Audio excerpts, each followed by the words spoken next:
Only on News 15 on this Memorial Day, we profile two U.S. veterans here in Lafayette who have similar backgrounds.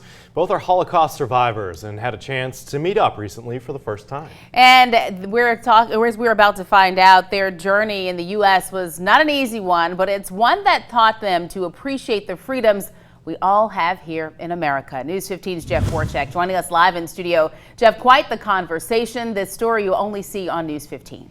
Absolutely, Marcel. It was quite an honor to sit down with these two veterans who, as young boys, survived the Holocaust in their respective countries. Then, years later, they fought for the U.S. Air Force to help keep freedoms that we all benefit from today. I asked them, they want to know who was shooting and who they'd rifle. It was a chance to see two American heroes meet for the first time. Manny Klepper and Joseph Dubicki are living, breathing history books.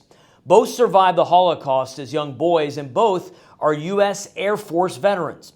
They also both came to this country as immigrant boys, Klepper from Germany and Dubicki from Poland. When I heard from Amy that I was meeting another airman who was in the Air Force, and he was also a Holocaust survivor, I was very thrilled, and I said, yes, I have to go there because I have to talk to him. You gonna try to meet up again though? Probably. Maybe have lunch or something? Yeah, we're here, yeah. Even at 91 years old, Klepper vividly remembers the day as a young boy the Gestapo, which was the secret police of Nazi Germany, came and destroyed everything in his family's Jewish home. 86-year-old Dubicki reflects on the years his family spent in work camps before migrating to the U.S. We heard, I can't even explain to you, breaking of glass, breaking of furniture, breaking, you name it, and our apartment was completely demolished. About 3 years. 3 years, okay. In slave labor camp. Okay. And then we spent the next 4 years in refugee camps. Klepper spent 8 years in the U.S. Air Force, where he was an airframe repairman working on planes that had been shot up in the Korean War. As he reflects back on the brothers he lost in battle on Memorial Day, he says his military service is one of his proudest moments.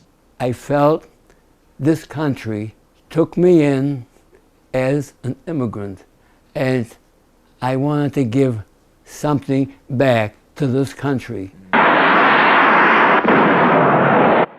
Dubicki was a navigator in the Air Force and eventually became an officer during Vietnam. He says Memorial Day is tough as he reflects back on his close friends who never made it home. His name was Joel R. Birch, and he left a wife and 5 children behind, and they never found him. They found the plane where it crash landed and a bunch of bandages in the middle of the highway, but never found them. Now, Joseph Dubicki wrote a book. It's called The Memoir of Joseph Frank Dubicki, and it's on his life coming from Poland and becoming a U.S. Air Force veteran. It's available currently on Amazon. Live in studio for News 15, I'm Jeff Horchak.